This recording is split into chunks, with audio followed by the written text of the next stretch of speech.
भएको छ। आदरणीय हाम्रा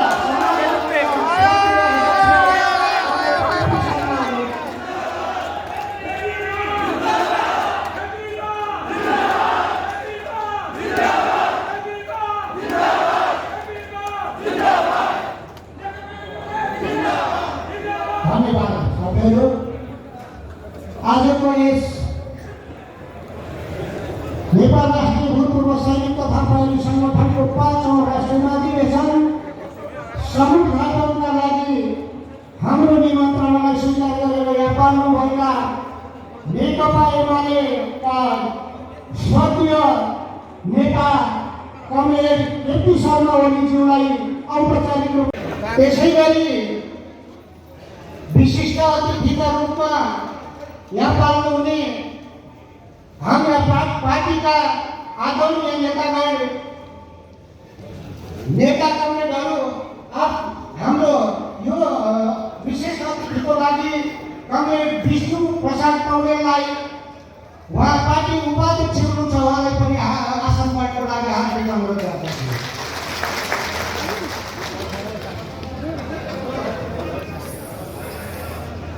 त्यसै गरी हाम्रो पार्टी नेकपा एमाले पोलिट ब्युरो सदस्य र हाम्रो यस 5औं राष्ट्रिय अधिवेशनको उद्घाटन सत्रका अध्यक्ष लालकाजी गुरुङज्यू,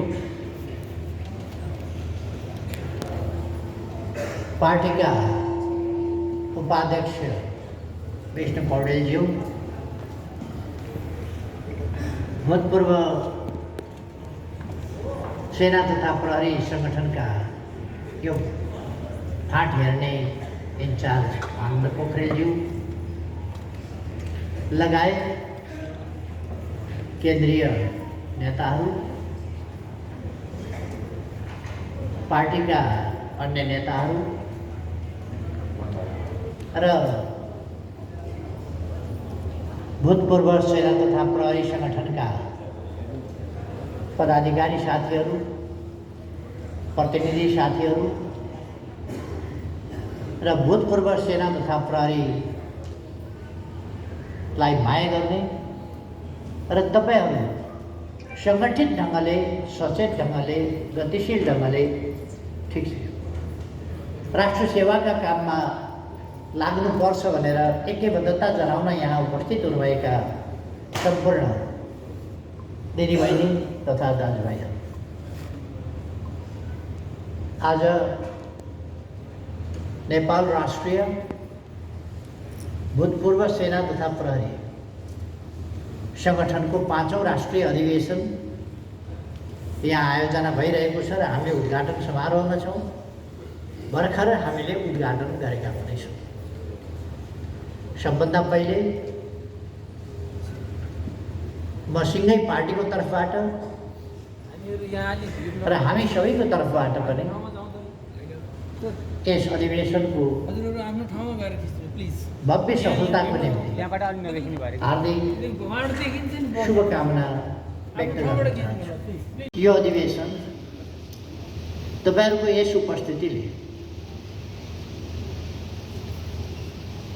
सफल भइ नै सकेको छ। तपाईँहरूको उपस्थितिको तरिका त्यसले पनि एउटा सफलताको लक्षण देखाइसकेको छ। तपाईँ हामी सबै एकै प्रकारको टोपी लाएर एउटै सङ्कल्प, एउटै उद्देश्यमा पुग्ने सङ्कल्प र त्यस सङ्कल्पलाई कार्यान्वयन गर्ने अठोट त्यो प्रतिबद्धतातर्फ अगाडि बढेका छौँ भन्ने कुरा देखिएको छ। देशभरिबाट साथीहरू यहाँ आउनुभएको छ। अघि नै स्वागत गर्ने साथीले स्वागत गरि पनि सक्नुभएको छ। देशभरिका साथीहरूलाई म पनि स्वागत भन्न चाहन्छु यस अधिवेशनमा। साथीहरू उत्साहपूर्ण ढङ्गले नेपाल राष्ट्रिय सैनिक तथा भूतपूर्व सैनिक तथा प्रहरी सङ्गठनको सम्मेलनको प्रतिनिधिहरूको यो सङ्ख्या, यो उपस्थिति सायद पहिलोपल्ट भएको छ। यसमा कहिल्यै बढी विभिन्न तहका, उच्च तहदेखि सिपाही तहसम्म,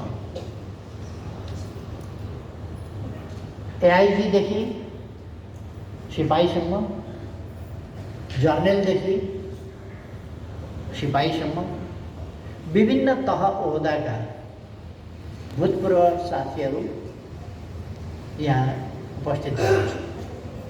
पहिलेभन्दा बढी व्यापकता सहभागिताको किसिमले पनि लिएको छ।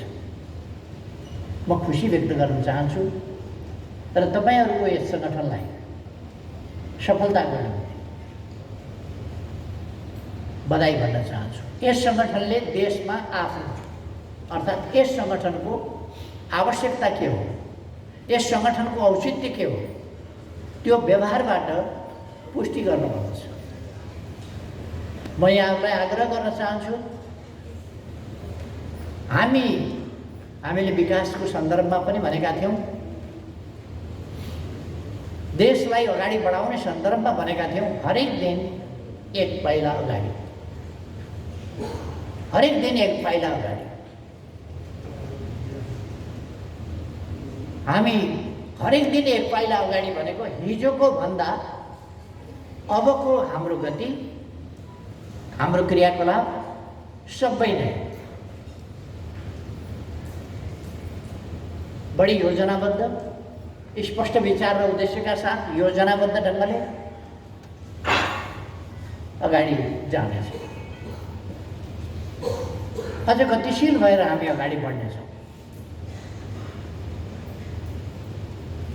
पहिले हामीले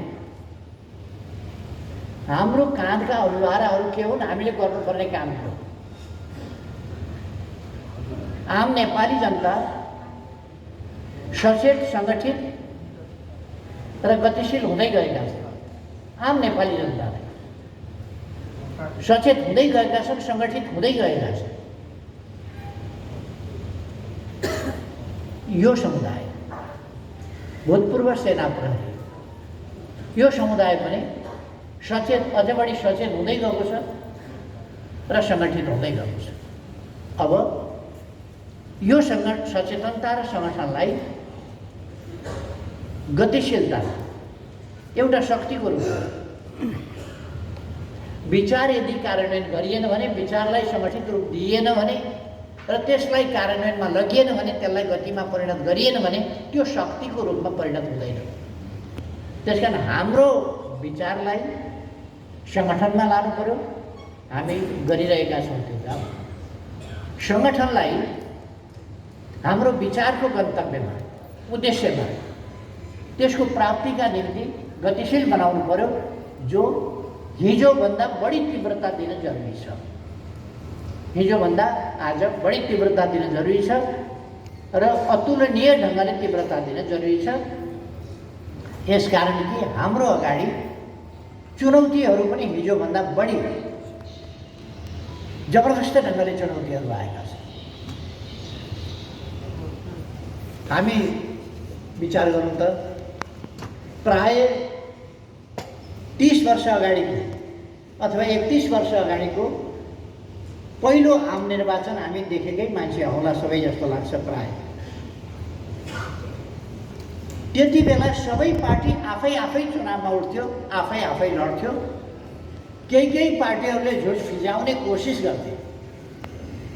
बुढाबुढी भएपछि कम्युनिस्टले गोली हानेर मार्छन्, सम्पत्ति खोसेर लान्छन्, अनेक प्रकारका भ्रमहरू फिजाउने गर्थे।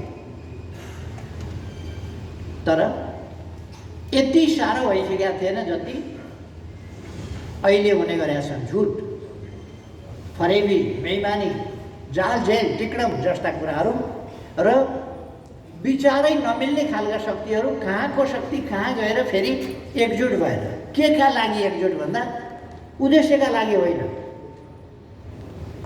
हामी यसै विचार गरौँ। अहिलेको गठबन्धनमा भएका शक्तिहरू विभिन्न प्रकारका छन्। ठुङ्न खोज्ने शक्तिहरू कोही लामो लामो चुच्चो भएका, नङ्ग्रा भएका, पखेटा भएका, लामो घाँटी भएका त्यस्ता छन्। कोही चाहिँ यहाँ गरेर दारा सारा भएका, नङ्ग्रा भएका, यताबाट तानिराख्न खोज्ने त्यस्ता खालका छन्। कोही अलिक ठुलो साइजका, कोही अलिक सानो साइजका, कोही खैरा खैरा, कोही अलिक। यी विभिन्न खालका शक्तिहरू एकै एउटै ठाउँमा खान जुटिएका किन छन् भन्दा यिनीहरूको उद्देश्य त खाने मात्रै हो भने अरू केही बनाउने त उद्देश्य छैन नि। यिनीहरूको उद्देश्य कुनै सिर्जनाको उद्देश्य छैन। लुच्ने हो, खाने हो। विभिन्न तत्त्वहरू, विभिन्न प्रकृतिका तत्त्वहरू त्यहाँ एकै ठाउँ जम्मा भएका छन् खाने उद्देश्यका लागि। तपाईँहरू सुन्नु पनि हुन्छ होला, एउटाले भन्छ हामीलाई त हेप्न थाल्यो यसले, हेप्ने हो कि क्या हो? हेप्ने हो भने म अर्कातिर गइदिउँ भन्छ। अर्काले नजाऊ नजाऊ अर्कातिर, यहीँ हामी नै मिलेर खानुपर्छ। यस्ता चलिरहेका तपाईँहरूले देखाएको छ। हाम्रो उद्देश्य त्यस्तो होइन। पहिलेभन्दा कतिपय कुरा परिपक्व हुनुपर्ने ठाउँमा झन् बढी बिग्रिएको छ। किनभने यसका सहभागी तत्त्वहरू, यसभित्र संलग्न तत्त्वहरू स्वच्छ स्वस्थ विचार, मानसिकता, व्यवहार, आचरण, क्रियाकलापका छैन। समस्या थियो। नत्र भने राजनीति गर्न अदालतमा मुद्दा लड्न जानुपर्छ। राजनीति भनेको सिमानाको झगडा हो र, धनी पूर्जाको झगडा हो र राजनीति भनेको। अदालतमा गएर मुद्दा मामिला गर्नुपर्ने विषय हो र राजनीति भनेको। सरकार बनाउने र फेर्ने कुरा अदालतमा जानुपर्ने कुरा हो र किन अदालत जानु पर्यो भन्दा यो सबै चाल्थ्यो। परमादेशबाट सरकार, तपाईँहरू देशभित्र जागिर खानुभयो, देश बाहिर पनि जागिर खानुभयो, विभिन्न देशमा जागिर खानुभयो, ब्रिटेनमा गएर पनि ब्रिटिस सेनामा पनि जागिर खानुभयो होला, अरू विभिन्न ठाउँमा पनि पुग्नुभयो होला, कहिले कहाँ पुग्नुभयो होला, कहिले कहाँ पुग्नुभयो होला। त्यहाँ जागिर खाइरहँदा पनि देश विदेश हेर्नुभयो होला। अदालतले सरकार हटाएको र अदालतले सरकार बनाएको, अदालतले प्रधानमन्त्री नियुक्त गरेको कहीँ सुन्नुभएको देख्नुभएको छ लोकतन्त्रमा? लोकतन्त्रमा अदालतले होइन, संसदले सरकार, जनताले संसद बनाउँछ, जनताले जनप्रतिनिधि बनाउँछ र शासक प्रत्यक्ष वा परोक्ष। अमेरिकामा सोझै जनताबाट राष्ट्रपति छानिन्छ, हाम्रोमा परोक्ष ढङ्गले छानिन्छ। हाम्रोमा प्रतिनिधि सभा र प्रदेश सभाहरू छानिन्छ, त्यहाँबाट राष्ट्रपति छानिन्छ। प्रतिनिधि सभा छानिन्छ, प्रतिनिधि सभाबाट प्रधानमन्त्री छानिन्छ, उपराष्ट्रपति छानिन्छ। कतिपय देशमा सोझै छानिने हुन्छ। तर अदालतले चाहिँ कि जनताले सोझै छान्छ कतिपय ठाउँमा, कुनै देशमा परोक्ष ढङ्गले आफ्ना प्रतिनिधि मार्फत छान्छ, तर जनताले छान्छ। अनि प्रतिनिधि संस्था मार्फत, जनताका प्रतिनिधि संस्था मार्फत सरकार छानिन्छ। तर नेपालमा जनताका प्रतिनिधि र जनता मार्फत होइन, अदालतबाट सरकार हटाउने, सरकार गठन गर्ने, प्रधानमन्त्री तोक्ने, प्रधानमन्त्री नियुक्त गर्ने, यति समयभित्र शपथ ग्रहण गराऊ भन्ने यस्तो तमासा नेपालमा चाहिँ हुन्छ। यो के हो भन्दा लोकतन्त्रलाई कमजोर पार्ने, लोकतन्त्रका नाउँमा विकृत ढङ्गले लोकतन्त्रलाई भाँचखुच पार्ने, विकृत बनाउने यस्तो अभ्यास हो। यस अभ्यासबाट हामीले लोकतन्त्रलाई बचाउनु पर्दछ। हामी हरेकले बचाउनु पर्दछ। किनभने यो प्रणाली नहुने हो भने लोकतान्त्रिक प्रणाली, यसमा अलिकति हेरफेर, सुधार आदि इत्यादि जेसुकै होस्, आधारभूत रूपमा लोकतान्त्रिक प्रणाली हो। लोकतान्त्रिक प्रणाली नहुने हो भने, जनतामा सार्वभौम सत्ता नहुने हो भने, जनताले निर्णय गर्न नपाउने र अरू कसैले निर्णय गर्ने हो भने त्यहाँ तानाशाही हुन्छ, त्यहाँ अधिनायकवाद हुन्छ, त्यहाँ लोकतन्त्र हुँदैन। त्यसकारण हामीले चाहेको कुरो लोकतन्त्र हो। हामीले चाहेको जनताबाट निर्वाचित नहुनुपर्ने, कुल घरानाका नाउँमा ठालुहरूको शासन होइन। हामीले चाहेको जनताका प्रतिनिधिहरूको, जनताप्रति उत्तरदायीहरूको शासन हो। जनताको सेवा गर्न, देशको विकास गर्नका लागि सरकार हो, सत्ता हो, शासन हो। यस काममा हामी आफ्नो ठाउँबाट सेवा गर्ने छँदैछ। हामी अझ सङ्गठित र अझ सक्रिय भएर काममा लाग्नु पर्यो। मैले भन्नको कारण के भने हाम्रा अगाडिका चुनौतीहरू पनि बढी जटिल, गहन बनेर आएका छन्, अप्ठ्यारा बनेर आएका छन्। त्यसकारण हामी अझ बढी सक्रियताका साथ लाग्नु पर्यो भन्ने कुरा हो। अब म तपाईँहरूको बिचमा तपाईँहरूका कामहरूको सन्दर्भमा, तपाईँहरूका कामहरूको विविधता छ। तपाईँहरूभित्र विभिन्न प्रकारका पृष्ठभूमिका साथीहरू हुनुहुन्छ। नेपाली सेनाका साथीहरू हुनुहुन्छ, नेपाल प्रहरीका साथीहरू हुनुहुन्छ, सशस्त्र प्रहरीका साथीहरू हुनुहुन्छ, अनुसन्धान विभागका साथीहरू हुनुहुन्छ, त्यसै गरेर ब्रिटिस सेनाका साथीहरू हुनुहुन्छ र भारतीय सेनाका भूतपूर्व साथीहरू। यो विभिन्न पृष्ठभूमि, यसबाट 6वटा पृष्ठभूमिबाट आएर साथीहरू तपाईँहरू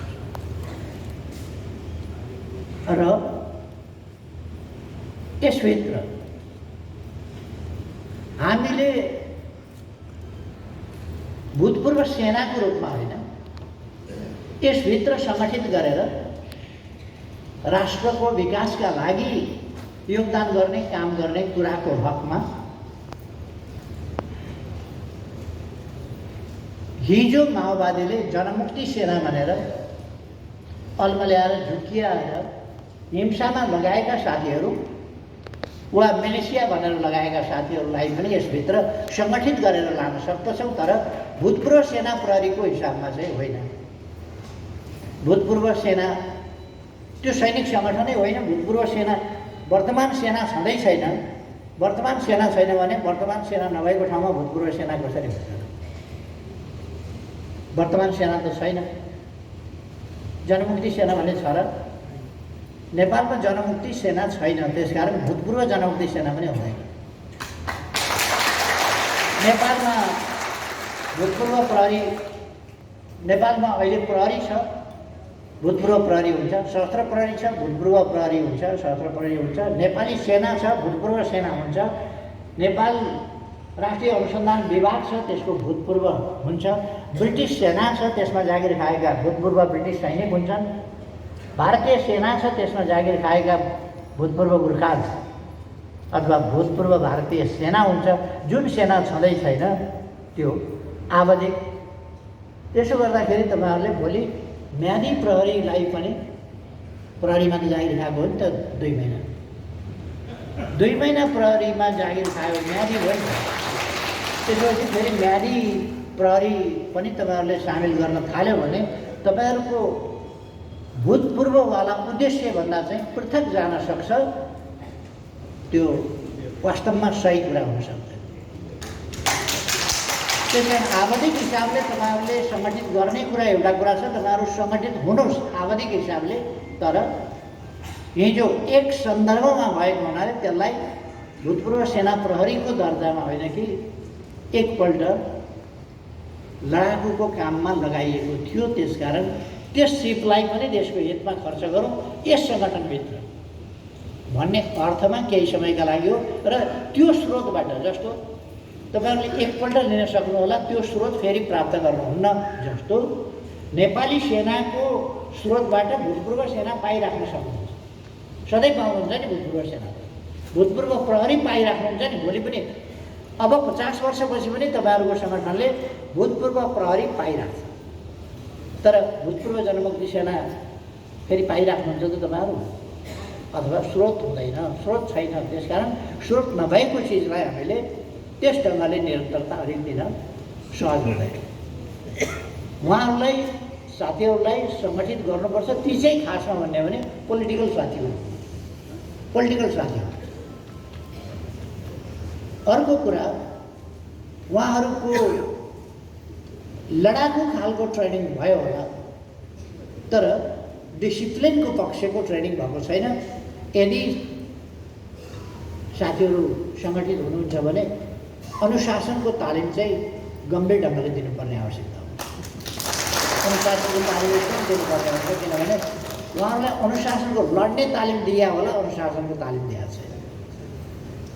त्यस कारण अनुशासनको तालिम यो पक्ष जरुरी छ। यो मैले कसैप्रति निकटता वा दूरी आफ्नो अर्काको भन्ने हिसाबले भनिराखेको होइन, यथार्थ मात्रै भनेको। तपाईँहरू 6 प्रकारका स्रोतबाट आउनुभएका साथीहरू हुनुहुन्छ मूलतः। अब तपाईँहरू सँगसँगै त हामी पनि छौँ, आनन्द पोखरेल पनि हुनुहुन्छ, म पनि छु तपाईँहरूको साथसाथमै, हामी छौँ नि त तपाईँहरूको साथमै। तर हामी पनि भूतपूर्व चाहिँ होइन, हामी भूतपूर्व होइन। भूतपूर्व विद्यार्थी भन्ने हुनसक्छ, विद्यार्थीको त स्रोत सधैँ क्याम्पसबाटै भइरहन्छ, स्रोत आइरहन्छ विद्यार्थी। युवा पनि, युवा सङ्घमा युवाहरू सङ्गठित हुन्छन्, त्यहाँबाट पनि युवा स्रोत आइरहन सक्छ। भूतपूर्व युवा हुन्छ, विद्यार्थी होला, तर सेनामा त जनसाह्रो त्यो आवधिक कुरा हो क्या। त्यस कारण त्यसको स्रोत हुनुपर्दछ र आवधिक हुनुपर्दछ। यी 6वटा स्रोतबाट तपाईँहरू जो आउनुहुन्छ, तपाईँहरूका विभिन्न खालका समस्याहरू होलान्। अहिले म चर्चा गर्न चाहन्न, समय पनि छैन। विभिन्न समस्या होला। ब्रिटिस सेनाभित्र गोर्खाजका आफ्ना समस्याहरू छन्, गोर्खा ब्रिगेडका आफ्ना समस्याहरू छन्। ती समस्याहरूको लागि कहिले मागपत्र, कहिले मुद्दा, कहिले धरना, कहिले भोक हडताल, कहिले प्रदर्शन आदि कुराहरू हुनै गरेका छन्, भइरहेका छन्। र त्यस सम्बन्धमा हामी सरकारको तर्फबाट पनि कुराकानी गरिरहेका छौँ, ध्यानाकर्षण गरिरहेका छौँ र भूतपूर्वहरूले पनि कुराकानी गरिरहनु भएको छ। त्यसका निम्ति छुट्टै सङ्गठन गेसो अर्को के सङ्गठनहरू बनाएर हामीले हेऱ्यौँ।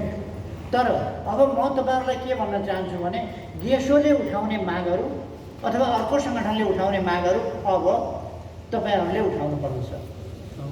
तपाईँहरूले उठाउनु पर्दछ। मागहरूको ती समस्या छन् भने तिनको पहिचान गर्ने, तिनको समाधानका लागि आवाज उठाउने काम यसै सङ्गठनले गर्नु। यो नै समस्या छ। यसले समुचित ढङ्गले सरकारसँग पनि डिल गर्नुपर्दछ। जुन सरकार हो, भारत सरकार हो कि नेपाल सरकार हो कि ब्रिटिस सरकार हो कि, अथवा कहिले कहिले ब्रिटिस सरकारले त अन्त पनि पठाउने गरेको छ, बुढै पठाइदिन्छ, के गरिदिन्छ, कता पठाइदिन्छ।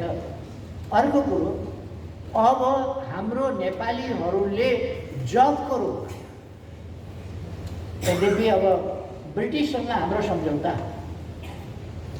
त्रिपक्षीय सम्झौता भन्यो भने हामीले कुनै सम्झौतै गरेका छैन ब्रिटिससँग।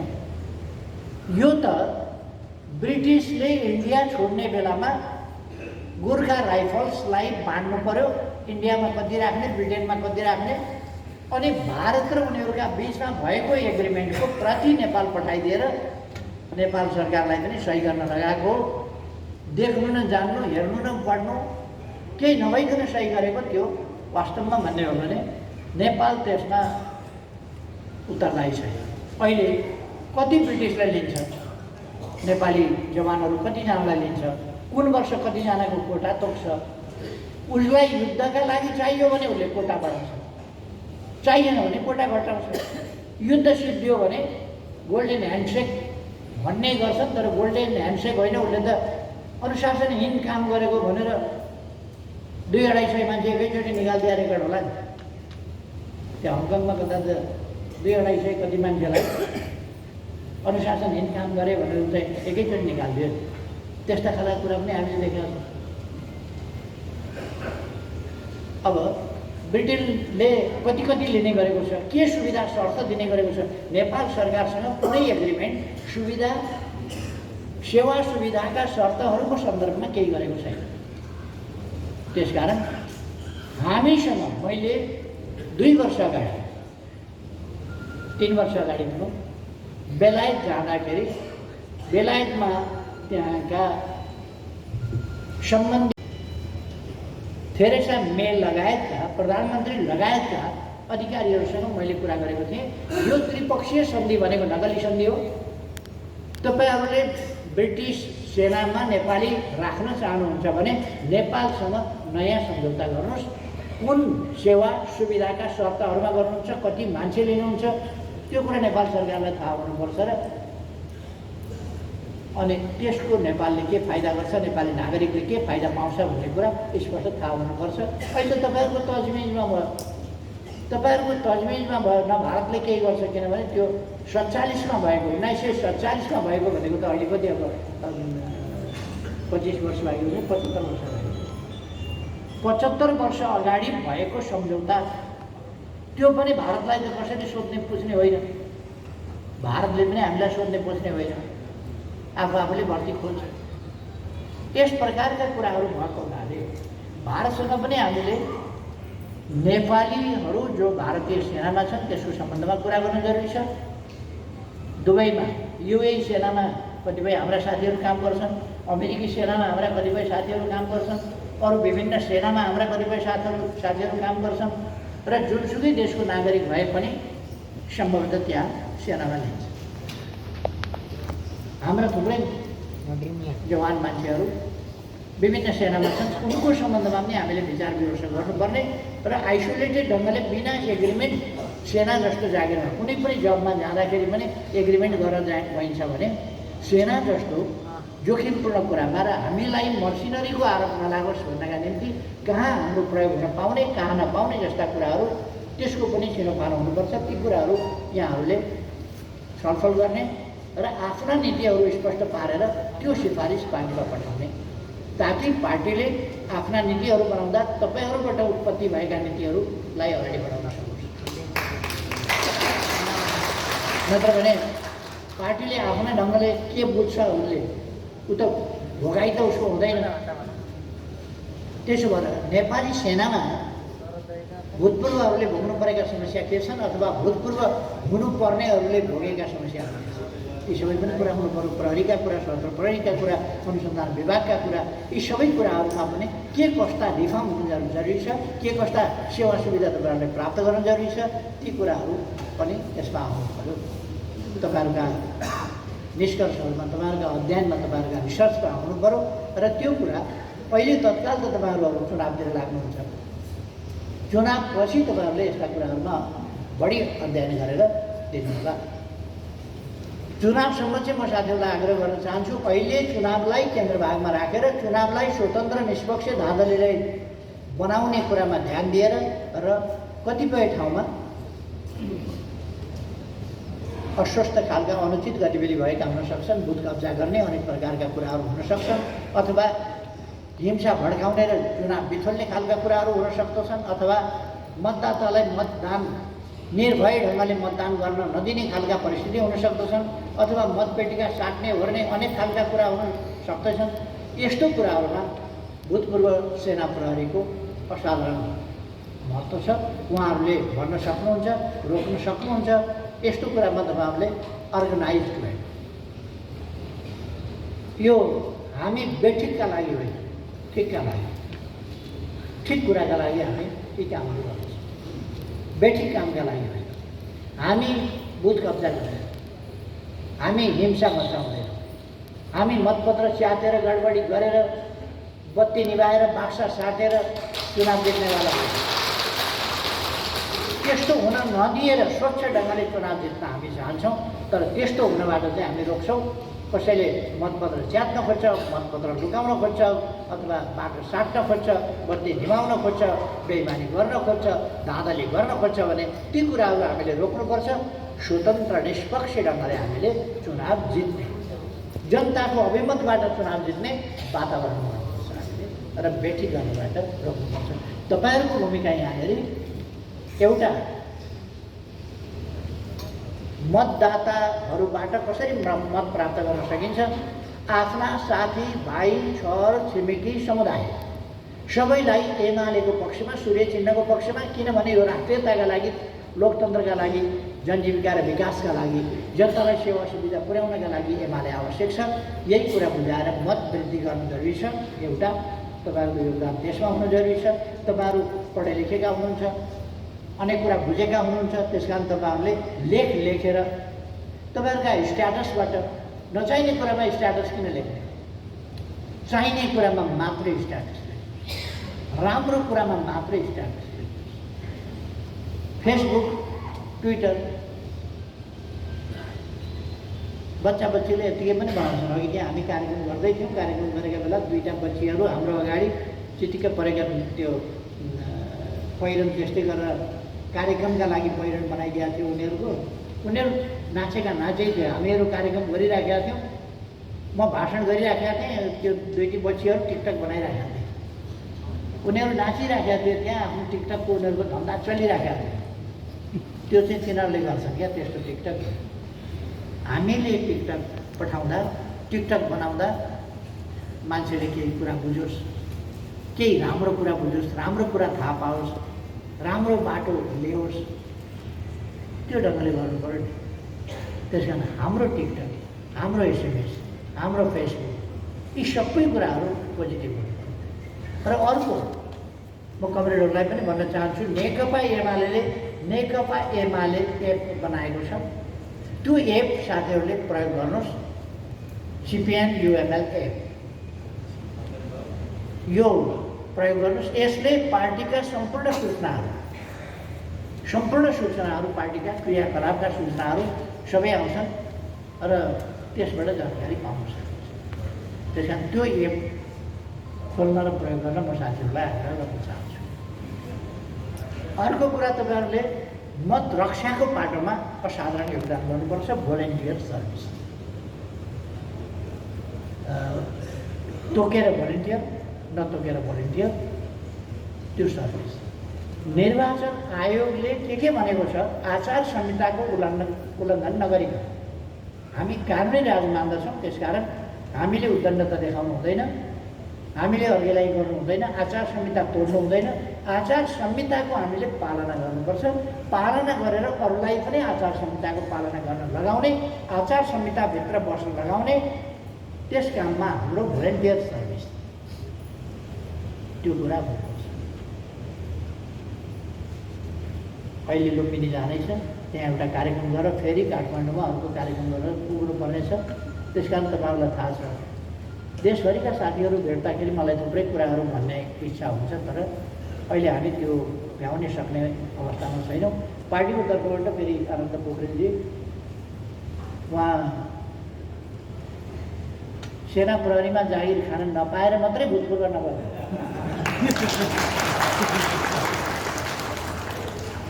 त्यसकारण उहाँले काम कुराको त्यति गरिहाल्नु। भूतपूर्व हुन किन पाउनु भएन भने जागिर खानै पाउनु भएन। अहिले चाहिँ बाहुन भए पनि पोखरेलले पनि पाउँछ। उहिले त पोखरेलले त पाउँदा नि पाउँदैन थियो। यस अहिले चाहिँ पाउँथ्यो, अब उहाँले खानु भएन, खाएपछि भूतपूर्व हुनु भएन। तर जानकारी उहाँलाई छ, उहाँले तपाईँहरूसँग बसेर छलफल सरसल्लाह अन्तर्क्रिया गर्नुहुनेछ र पार्टीको तर्फबाट दिनुपर्ने निष्कर्ष निर्देशन दिनुहुनेछ। मैले के विश्वास लिएको छु भने तपाईँहरूले आफूलाई एउटा डिसिप्लिन फोर्सको रूपमा, अनुशासित शक्तिको रूपमा, एकताबद्ध शक्तिको रूपमा, यसमा कुनै हात पछाड गर्नुपर्ने केही छैन। अहिलेको समयमा आन्दोलनलाई, सङ्गठनलाई, पार्टीलाई गतिशील बनाएर देशभरि एउटा मोमेन्टम ल्याउनु, गतिशीलता ल्याउनु कसले सक्छ उसलाई मुख्य नेतृत्व बनाउनुहोस्। अरू टिम, त्यस्तो सहयोगी एक दिक्का टिम निर्माण गर्नुहोस्। र महिला दिदीबहिनीहरू सेना प्रहरीको कठिन जागिरमा अलिकति कमै हुनुहुन्छ, उहाँहरूलाई पनि अलिक बढी महत्त्व दिएर राख्नुहोस्।